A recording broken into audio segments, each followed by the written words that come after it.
Today we're talking about, can you withdraw a bunch of cash from your bank account before you file for divorce? My name is Bobby Buchanan. This is Illinois Divorce TV. I'm a practicing divorce lawyer in Illinois. I can't give you any specific advice on this one to say this is definitely the way to do it or definitely not the way to do it, but I can talk about the implications of what could happen if you do it. So there's a couple different ways that you can withdraw money and a couple different things you could do with that money.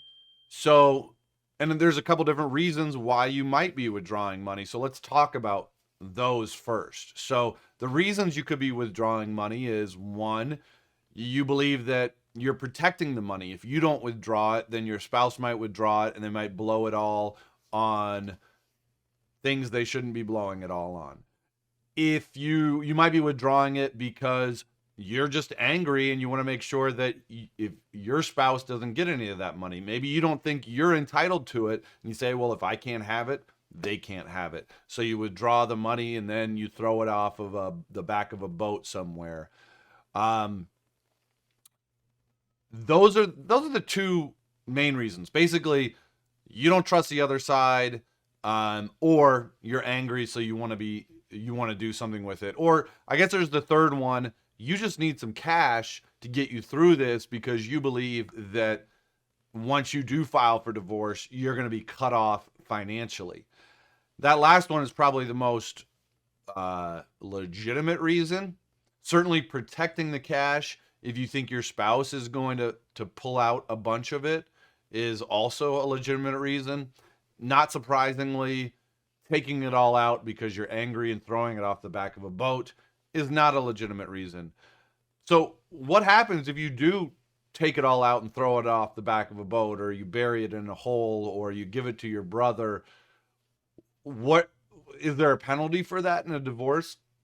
Well, yeah, there is. It's called dissipation, and dissipation is basically wasting away intentionally wasting away assets of the marriage. So if you, and we use the word intentionally, let me back that off and not say intentionally, because it could be argued that you gambling the money away isn't necessarily intentional. But if you do a lot of gambling and that money and you lose more than you win, that could be dissipation. Or, the most typical example of dissipation is that you're having an affair and you spend that money on your mistress. That's dissipation. So certainly taking money out of a bank account and then throwing it off the back of a boat is going to be considered dissipation. And what happens is that the court will count that money against you, in essence. So let's say you took out $100,000, threw it off the back of a boat. Your spouse, let's assume in this situation, they're entitled to $50,000.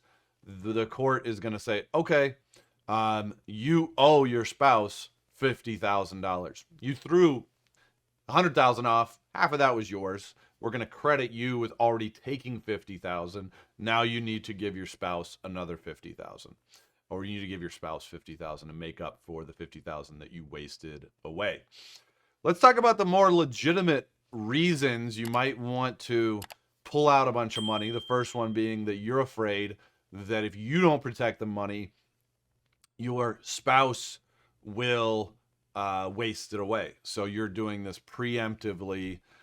Now, as long as you don't dissipate those funds yourself and you do put them in a place where they can be protected, at the end of the day, you're not going to be charged for doing that in the divorce.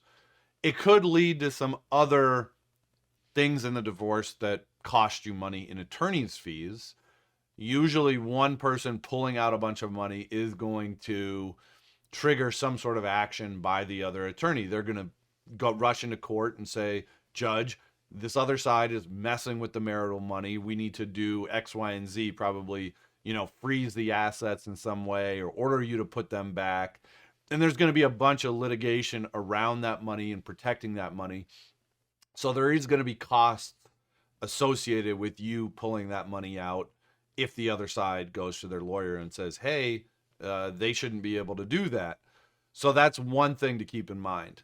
But at the end of the day, as long as the money is there and the money is not spent, then you're not going to get taxed with that dissipation. The court can't say, well, you wasted that money away. Now, let's say arguably that money was to go to something else that was going to lead to an increase in the assets of the parties, and you held that money hostage so that you couldn't increase the assets. Maybe there's some investment that it was supposed to go into or something like that. Certainly the other side could make an argument that money was dissipated or future earnings were dissipated because you took control of the money yourself. Now, the third one is, can you pull out money that you just need to live on because you believe that filing for divorce, you're going to lose access to that money? What is going to happen if you do that? Again, there could be further litigation regarding that money. But more importantly, what I think about when I think about these situations is what are the human reactions going to be? And it's really important to kind of strategize through these things and make sure you don't do something like that before you've really thought through what the ultimate fallout could be. If you're in an abusive situation, a controlling, manipulative spouse is probably going to react very negatively when they see that you've taken this control. And their reaction, what is likely to happen, that's only something that you know.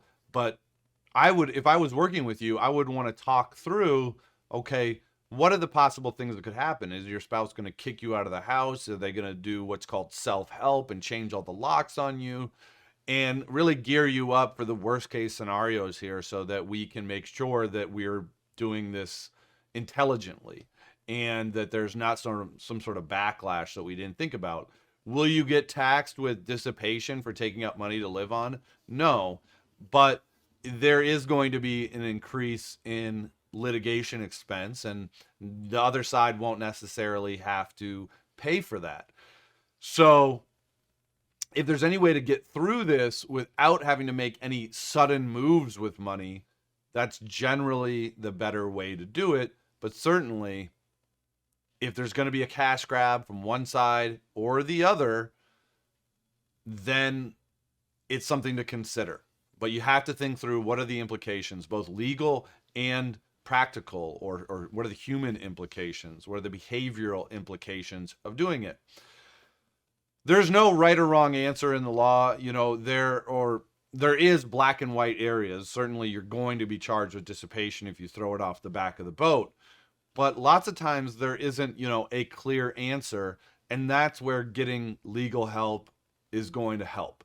An attorney who's been through this 5, 10, 20, 50 times is going to be able to say, okay, in my experience, this is what generally happens if you do this. This is what generally happens if you do that. Just be smart about it. Think through it. Now you understand what may happen if you pull out a lot of cash before you file for your divorce. If you found this helpful, hit the subscribe button, comment below. Let me know if you want to get a video on anything else. And thank you for watching Illinois Divorce TV.